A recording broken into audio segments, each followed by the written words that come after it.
কখনো কখনো আমরা ভাবি যে কোনো ব্যক্তি যিনি ধর্মের পথে চলেছেন, যদি তার দ্বারা কোনো ভুল হয়ে থাকে তাহলে নিয়তি তাকে সেই মুহূর্তেই কঠোর শাস্তি দেন।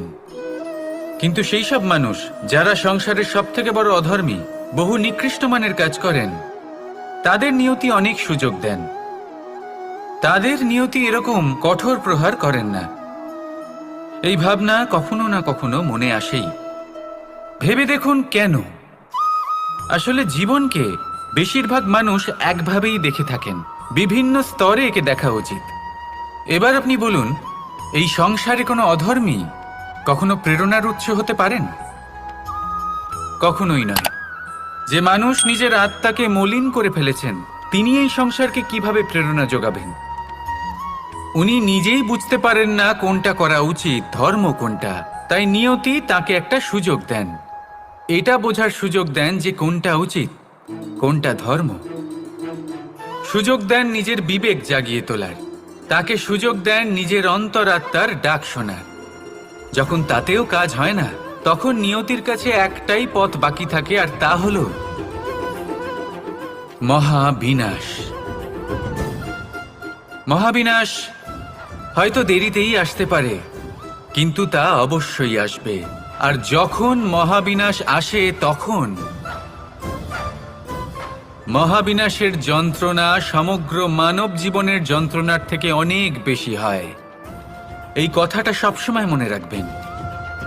আর অন্যদিকে যে মানুষ ধর্মের পথে চলছেন, তার দ্বারা যদি কোনো ভুল হয়ে থাকে, তখন নিয়তি তার পরীক্ষা নেন। কিছুক্ষণের জন্য মানুষের মনে হতে পারে নিয়তি তাকে কঠোর শাস্তি দিয়েছেন, কিন্তু সময়ের সাথে আমরা সবাই দেখি যে যখন সেই মানুষ সেই পরীক্ষায় উত্তীর্ণ হন, এই সমস্ত সংসারের জন্য প্রেরণার উৎস হয়ে ওঠেন। অর্থাৎ নিয়তি প্রত্যেক মানুষকে তার কর্ম অনুসারে উচিত ফলও দেন, উচিত শাস্তিও দেন। পার্থক্য হলো শুধুমাত্র সময় আর আপনার দৃষ্টিভঙ্গির। তাই ধর্মের পথে চলুন আর আমার সাথে ভালোবেসে বলুন, রাধা রাধা। আমাদের জীবনে অত্যন্ত গুরুত্বপূর্ণ একটা আশা বসবাস করে, বিশ্বাসের রূপে। বিশ্বাস যা আমরা ঈশ্বরের ওপর করি, ভাগ্য প্রারব্ধের ওপর করি, নিয়তির ওপর করি। যখনই ভালো কিছু হয় আমরা বলি এ হলো ঈশ্বরের দয়া, যখন খারাপ কিছু হয় আমরা বলি এ হলো ঈশ্বরের মায়া। কখনো ঈশ্বর বা ভাগ্য বা প্রারব্ধ বা নিয়তি। আপনি নিজে কোথায় তা কখনো ভেবেছেন? আপনি বিশ্বাস করছেন ঈশ্বরের উপর, প্রারব্ধের উপর, কখনো নিজের উপর করেছেন? আমি আপনাকে একটা সহজ কথা বলি, যদি আপনি ঈশ্বরের উপর বিশ্বাস রাখেন, শুধুই ঈশ্বরের উপর বিশ্বাস, তাহলে আপনি সেটাই পাবেন যেটা আপনার ভাগ্যে লেখা রয়েছে। কিন্তু যদি আপনি নিজের উপর বিশ্বাস রাখেন, আত্মবিশ্বাস রাখতে শেখেন, তাহলে ঈশ্বর আর নিয়তি দুজনে মিলে আপনার ভাগ্যে সেটাই লিখবে যা আপনি চাইছেন। তাই মনে রাখবেন, সাফল্যের পথ হলো এই বিশ্বাস। নিজের আত্মবিশ্বাসকে ধরে রাখতে শিখুন, দেখবেন আত্মা প্রসন্নতায় ভরে উঠবে। তাহলে আসুন এই প্রসন্ন ভাব নিয়েই বলুন, রাধা রাধা। এই সংসারে সবচেয়ে বড় পাপ কি হতে পারে? কেউ বলবেন অসত্য, কেউ বলবেন ছলনা, আবার কেউ বলবেন লালসা। না, সংসারে সবচেয়ে বড় পাপ হলো নারী জাতির অসম্মান, নারীর মান ভঙ্গ করা। কারণ এই অপরাধ কেবল নারীর শরীরকেই নয়, বরং তার মন আর আত্মাকেও আহত করে থাকে। তাহলে এবার প্রশ্ন হলো, যে এই অপরাধ করেছে তাকে কি শাস্তি দেওয়া উচিত? কেউ বলবেন শারীরিক যন্ত্রণা, আর কেউ বলবেন মৃত্যুদণ্ড। কিন্তু এই অপরাধের শাস্তি নির্ধারণ করার আগে এটা জানার কি কোনো প্রয়োজন নেই যে অপরাধী আসলে কে? এখন আপনি বলবেন সহজ ব্যাপার, সেই পুরুষ যে নারীর মান ভঙ্গ করেছে। কিন্তু এ কি সম্পূর্ণ সত্যি? নিজের অপমানের জন্য, নিজের সম্মানকে নিজেই হারানোর জন্য কখনো নারী কি নিজে দায়ী হতে পারে না? ভেবে দেখুন, সম্মানহানির থেকে বাঁচার জন্য সর্বপ্রথম সম্মানের সীমার ওপর নজর দেওয়া প্রয়োজন। রাবণ সীতার হরণ এই জন্যই করতে পেরেছিলেন কারণ সীতা নিজের বোকামোর জন্য রাবণের সেই সীমা উল্লঙ্ঘন করা সহজ করে দিয়েছিলেন। কিন্তু অশোক বাটিকাতে সেই সীতাকেই রাবণ স্পর্শ পর্যন্ত করতে পারেননি, কারণ সে রাবণ আর তার মাঝখানে ঘাস দিয়ে একটা ছোট রেখা বানিয়ে দিয়েছিলেন। জীবনে না বলতে শিখুন। যদি কেউ আপনার সম্মানের সীমা পার করতে চেষ্টা করে তাহলে তাকে সেখানেই আটকাতে শিখুন। আপনার ওপরে ওঠা প্রথম হাত, প্রথম কটাক্ষ ওইখানেই আটকাতে শিখে নিন। তখন কোনো পুরুষের সাহস হবে না আপনাকে আবার অপমান করতে চেষ্টা করার, কারণ নারী জননী, পূজনীয়। তাই নিজেকে দুর্বল মনে করে আপনি অপরাধী হবেন না। রাধা রাধা। আপনি কি কখনো কোনো জলের ধারা দেখেছেন? তার সামনে যতই মাটি থাকুক না কেন, যতই কাদা থাকুক না কেন, যখন এই জলের ধারা বইতে আরম্ভ করে দেয় তখন এই কাদাকে নিজেই ধুয়ে নিয়ে যায়। ওই কাদাকে ধুয়ে দেয় এবং নিজের পথ নিজেই তৈরি করে নেয়। তাহলে আপনিও এরকম জলের মতো হয়ে উঠুন। যদি হয়ে উঠতে পারেন তাহলে নিজের মনের, নিজের ভাবনার, নিজের জীবনের যত অনাবশ্যক তত্ত্ব আছে, অনুপযোগী অংশ রয়েছে, অর্থাৎ অপরিষ্কার অংশ রয়েছে, তা নিজে থেকেই নির্মল হয়ে উঠবে। আর যেরকম জলের ধারা কখনো থেমে থাকে না, সব সময় বয়ে চলে, সেইভাবে আপনিও কখনোই থামবেন না। সবসময় বয়ে চলুন, এগোতে থাকুন। পথে যদি অনেক বিপদ আসে, সমস্যা আসে, থামবেন না, তার উপর নিরন্তর প্রহার করুন, নিরন্তর প্রয়াস করুন আর অগ্রসর হন। আপনি ভেবে দেখুন, এই জলের ধারা কখনো থেমে থাকে না, সবসময় বয়ে চলে, বিপদের সম্মুখীন হয়ে তাকে সাথে বয়ে নিয়ে চলে। সেই জন্য জলের ধারা, প্রবাহমান এই ধারা, এর থেকে কখনো দুর্গন্ধ আসে না, এতে কখনো ময়লা জমতে পারে না, বরং পালিত হয় সুন্দর প্রাণবন্ত জীবজন্তু, যেমন সুন্দর ছোট মাছ। তাই আপনিও এটাই করুন, কখনো থামবেন না, শুধু চলতে থাকুন, জলের ধারার মতো বইতে থাকুন। আপনি আপনার লক্ষ্য অবশ্যই খুঁজে পাবেন, আর তার সাথে নিজের অন্তরের যে মালিন্য রয়েছে তা আপনি নিজেই নিজের থেকে দূরে করে দেবেন। তাহলে আসুন আর আমার সাথে ভালোবেসে বলুন, রাধা রাধা। সেই কখন থেকে এই পুস্তকটিকে দেখছি, কিন্তু এর থেকে আমি কোনো জ্ঞান লাভ করতেই পারছি না। এবার আপনি বলবেন যে আজ কেমন বিচিত্র কথা বলছি আমি। যদি এই পুস্তক থেকে আমাকে জ্ঞান লাভ করতে হয় তাহলে শুধুই তাকিয়ে থাকলে হবে না, আমাকে এই পুস্তককে খুলতে হবে, পড়তে হবে, তাকে বুঝতে হবে, তবেই তো জ্ঞান প্রাপ্তি হবে। বড়ই সহজ একটা ব্যাপার, কিন্তু একে যাপন করা অত্যন্ত কঠিন, তাই না? আপনি নিজেকেই দেখে নিন, আপনার কাছে অনেক জ্ঞান রয়েছে। সহজ থেকে সহজতর জ্ঞানের কথা যদি বলি, আপনি এটুকু তো জানেন যে সত্যি কথা বলা ভালো কাজ, দান করা হলো পুণ্যের কাজ। আপনি জানেন যে পরিশ্রম করলে সাফল্য আসবে। এই জ্ঞান তো আমাদের কাছে রয়েছে, এমন অনেক জ্ঞান আমাদের কাছে রয়েছে, কিন্তু আলস্যের কারণে, অবহেলা করে আমরা শুধু এই জ্ঞান প্রয়োগ করতে পারি না, এই জ্ঞান যাপন করতে পারি না, একে আচরণে প্রয়োগ করতে পারি না, সেই জন্য দুঃখী হয়ে যাই। তাই আপনার কাছে যা যা জ্ঞান আছে, যা যা জ্ঞান আপনি লাভ করেছেন, সেই জ্ঞান যাপন করা শুরু করুন, জীবনে প্রয়োগ করতে শুরু করুন। এই মন প্রত্যেকটি মুহূর্তে প্রসন্ন থাকবে, আর লক্ষ্যপ্রাপ্ত করে এই মন বলবে, রাধা রাধা। আমি এইভাবে প্রত্যেক দিন নিজের সাথে কিছুটা সময় অতিবাহিত করি, সুচিন্তা করি, কারণ আমি এটা মনে করি যে আমার প্রতিদ্বন্দ্বী অন্য কেউ নয়, বরং আমি নিজেই। আর আমি চেষ্টা করি যে আমি যেন নিজেকে নিজের থেকে বেশি শ্রেষ্ঠ করে তুলতে পারি। তাই প্রতিদিন আমি আকলন করি নিজের কর্মের, যে কাল আমি কি উচিত করেছি কি অনুচিত করেছি, যে ভুল আমি করেছি তা আজকে কি করে শুধরে নিতে পারি। যে শ্রেষ্ঠ কর্ম আমি কাল করেছি, আজও সেই শ্রেষ্ঠ কর্ম আমাকে করতে হবে। শুধু এই প্রক্রিয়াতেই আমি নিজেকে শ্রেষ্ঠ ব্যক্তি, শ্রেষ্ঠ রাজা, একজন শ্রেষ্ঠ পিতা, পুত্র করে তুলি। এইভাবেই আমি একজন শ্রেষ্ঠ মানুষ হয়ে উঠি। আপনিও এই কথা মনে রাখবেন যে আপনার প্রতিস্পর্ধা অন্য কারোর সাথে নয়, বরং নিজের সাথে।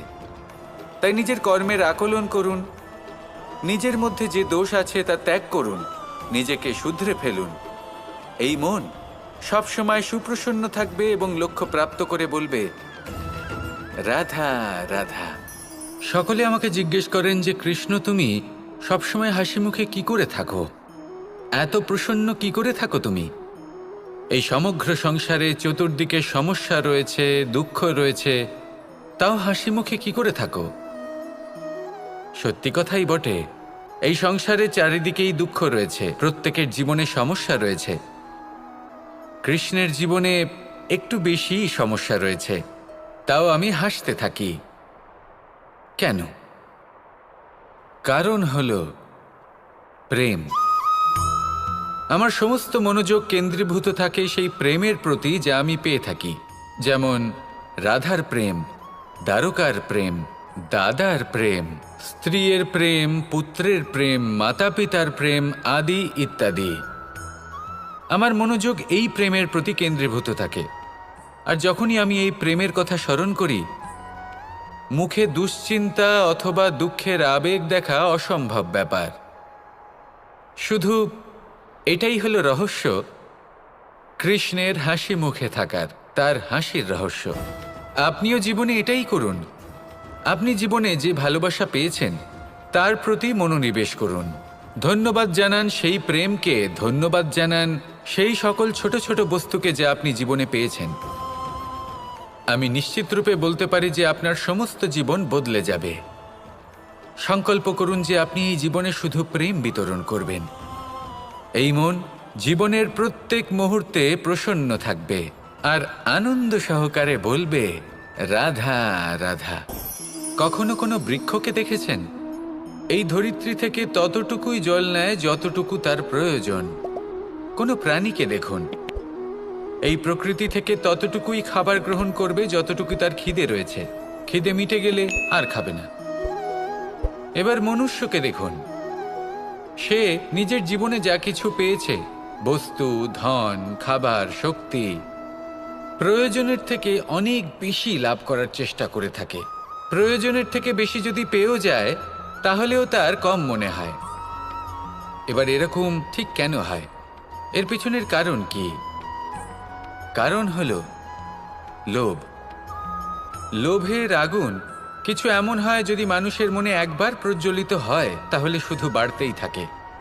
ততক্ষণ বাড়বে যতক্ষণ না আপনি নিজে তাকে বাধা দিচ্ছেন। তবে এই লোভের আগুন নিয়ন্ত্রণ করা সম্ভব। পরিমিতিবোধ, পরিমিতিবোধের চিন্তা। আপনাকে শুধু নিজেকে একটা সরল প্রশ্ন করতে হবে। যখনই মনের মধ্যে কোনো বস্তুর প্রতি, শক্তির প্রতি, ধনের প্রতি, ভোজনের প্রতি লোভ বেড়ে যায়, নিজেকে প্রশ্ন করুন, এটা কি আমার কাছে ততটাই প্রয়োজনীয় যতটা একটা বৃক্ষের কাছে জল, যতটা একটা প্রাণীর কাছে ভোজন? এটা কি ততটাই প্রয়োজনীয়?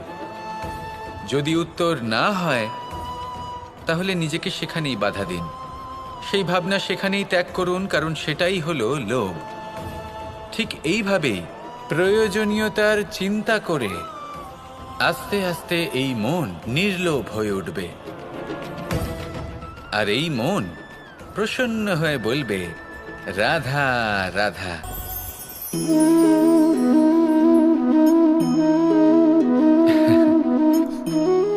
ঘুমের মধ্যে আমরা বিভিন্ন ধরনের স্বপ্ন দেখি, কিছু সুখের, কিছু দুঃখের, কিছু অত্যন্ত ভয়ানক। কিন্তু সত্যি কথা বলতে এর উপর আমাদের কোনো নিয়ন্ত্রণ নেই। কিন্তু আমি এমনও কিছু ব্যক্তিকে দেখেছি যারা খোলা চোখে স্বপ্ন দেখেন এবং তা যাপন করেন।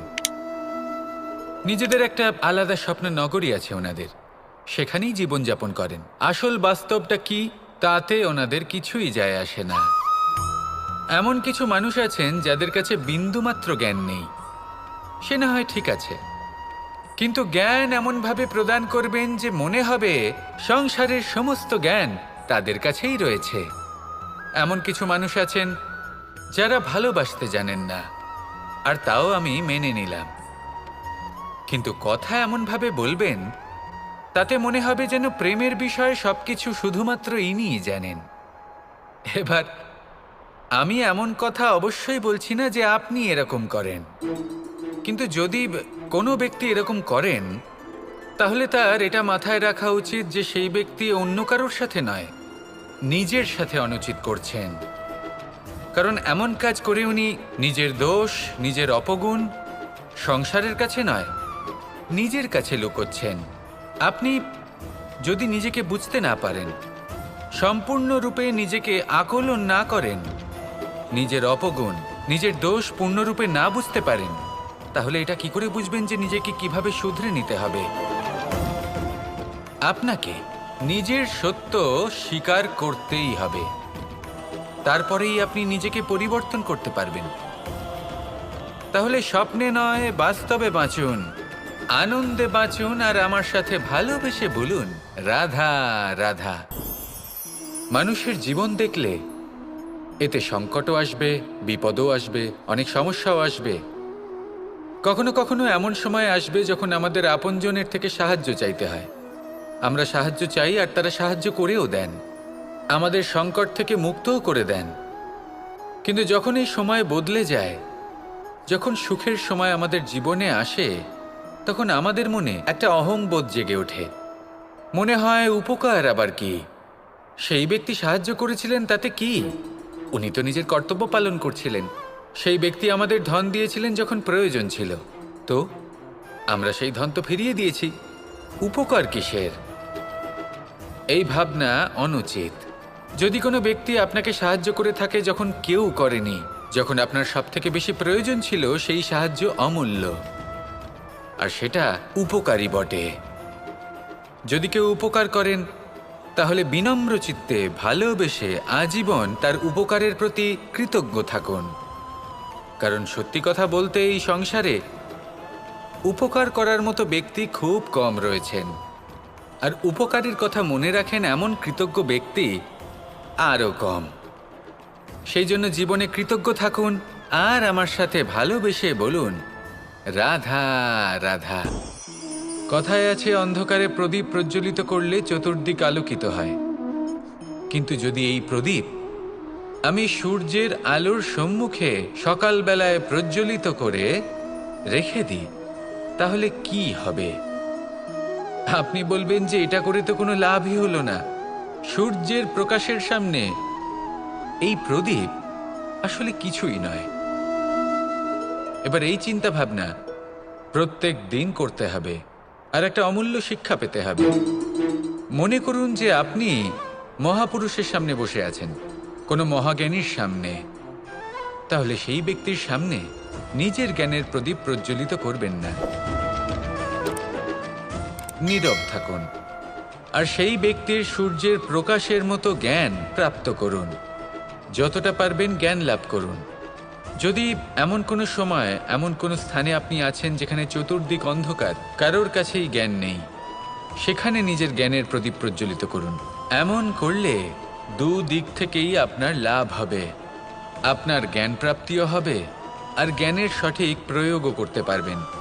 আর এই মন প্রসন্ন হয়ে বলবে রাধা রাধা। আমি রাধাকে ভালোবাসি, আর এই কথাটা সমগ্র সংসার জানে।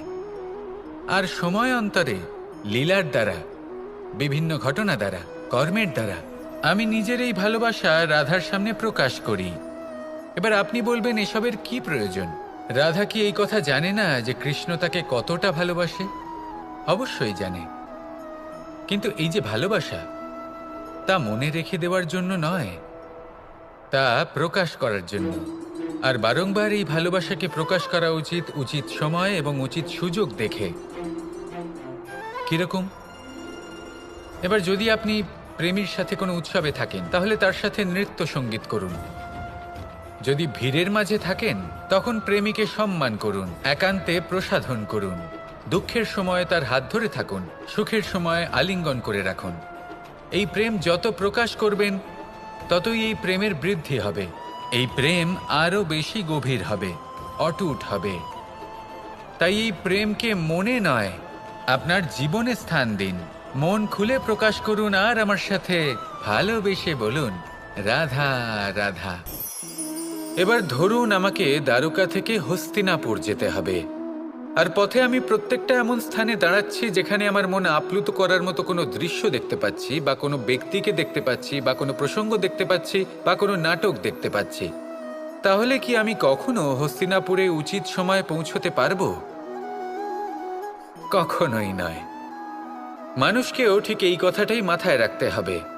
মানুষ মনের মধ্যে একটা লক্ষ্য স্থির করেন, সেই পথে অগ্রসর হয়ে পড়েন।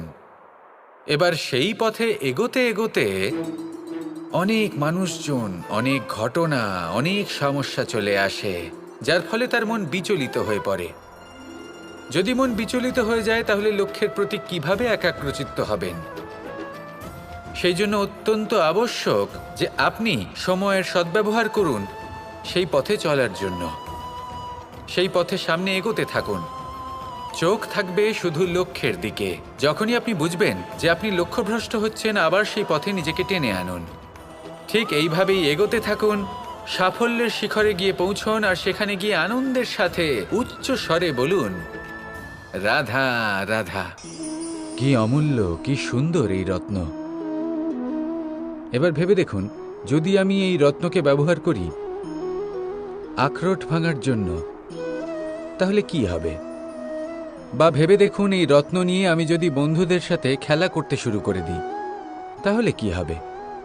আপনি তো হাসবেন আমার ওপর। আপনি বলবেন, এত অমূল্য একটা রত্ন, এর দ্বারা কত দুঃখ দূর করা সম্ভব।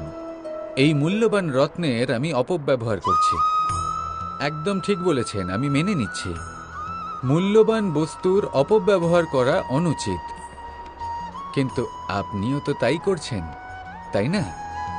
ভেবে দেখুন, মানুষ এই সংসারের সর্বশ্রেষ্ঠ প্রাণী, আর মানুষের এই শরীর সব থেকে মূল্যবান রত্ন। এবার এর সাথে আপনি কি করছেন? অপব্যবহার করছেন না, নিজের স্বাস্থ্যের যত্ন নিচ্ছেন না। আপনি অনুচিত পথে চলছেন শুধুমাত্র ধন অর্জন করার জন্য, পাপ কাজ করছেন। কি না করছেন? এটা অপব্যবহার নয়? ভেবে দেখুন, আমরা এই মানব শরীরের সাথে কি করতে পারি। যদি এর আমরা সদ্ব্যবহার করি তাহলে অনন্ত পুণ্য অর্জন করতে পারি, যার দ্বারা শুধুই নিজেকে নয় বরং আমাদের আশেপাশের সকলকে সন্তোষ প্রদান করতে পারি। তাই সংকল্প নিন, এটাই যে মানব শরীরের আমি সদ্ব্যবহার করব, পুণ্যের পথে চলব, সকলের মঙ্গলের জন্য, সকলের প্রসন্নতার জন্য। এই কর্ম করুন, এই পথে চলতে থাকুন। এই মন সন্তোষ বোধের সাথে বলবে, রাধা রাধা। এই সংসারে আমি একজন কুশল সারথি হিসেবে প্রসিদ্ধ, কিন্তু এমনটা ঠিক কেন? কারণ আমি প্রত্যেকটা মুহূর্তে রথের নিয়ন্ত্রণ নিজের হাতে পূর্ণরূপে রাখি। যেই না রথ পথভ্রষ্ট হয়ে পড়ে, সেই মুহূর্তে তাকে সঠিক পথে নিয়ে আসি। শুধু সেই জন্য সবাই আমাকে কুশল সারথি বলেন। এবার আপনাকেও আপনার জীবনে কুশল সারথি হয়ে উঠতে হবে। অর্থাৎ আপনাকে রথ চালাতে হবে না, শুধু আবেগের উপর নিয়ন্ত্রণ রাখতে হবে। কখনো কখনো জীবনে এমন কাজ আসে যেখানে মন রসবোধ খুঁজে পায় না, তখন মন বারংবার সেই পথ থেকে সরে যায়, সেই পথ থেকে বিচলিত হয়ে মন অন্যদিকে চলে যায়। তখন আপনাকে আপনার মনের ওপর পূর্ণ নিয়ন্ত্রণ রাখতে হবে, তার রাশ নিজের হাতে পূর্ণরূপে ধরে রাখতে হবে। যেই না মন পথভ্রষ্ট হবে তাকে পথে নিয়ে আসতে হবে, আবার পথ হারাবে, আবার পথে নিয়ে আসতে হবে। তাই মনে রাখবেন, যদি আপনি নিজের মনকে নিয়ন্ত্রণ করতে পারেন, নিজের জীবনকেও নিয়ন্ত্রণ করতে পারবেন। নিজের জীবনে কুশল সারথি হয়ে উঠুন, তাহলে মনোবাঞ্ছিত স্থানে এবং লক্ষ্যে পৌঁছতে পারবেন। আর তখন এই মন আর এই জীবন প্রসন্ন হয়ে বলবে, রাধা রাধা। একবার একটা শেয়াল বনে বিচরণ করছিল। ও একটা ছোট্ট শাবক দেখতে পেল। ও ভাবলো আজ একেই আমি খাবার হিসেবে গ্রহণ করব। আশেপাশে দেখলো কেউ দেখছে না তো, কেউ ছিল না, আর সেই শাবকের ওপর আক্রমণ করলো, যা হলো একটা ঘোর অপরাধ। বনের নিয়ম অনুসারে আপনি কখনোই শাবকের ওপর আক্রমণ করতে পারেন না। তারপর এই খবরটা যখন রাজা সিংহ জানতে পারলেন, সভার আয়োজন করলেন। কিন্তু সেখানে শেয়াল বলল, আমি তো এরকম কিছু করিনি। কিন্তু যদি আপনি এরকম বলেন, কোনো প্রমাণ দিন, এর কোনো সাক্ষী আছে?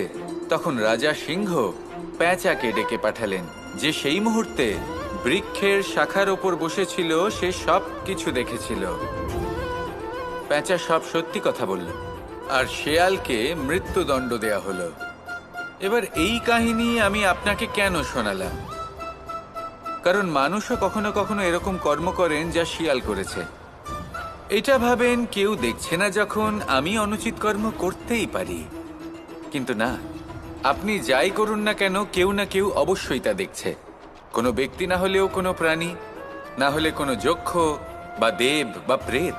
যদি এনারা কেউ না দেখেন, তাহলে ধরিত্রী মাতা দেখেন, যেখানে দাঁড়িয়ে আপনি সেই কর্ম করছেন, তাই না?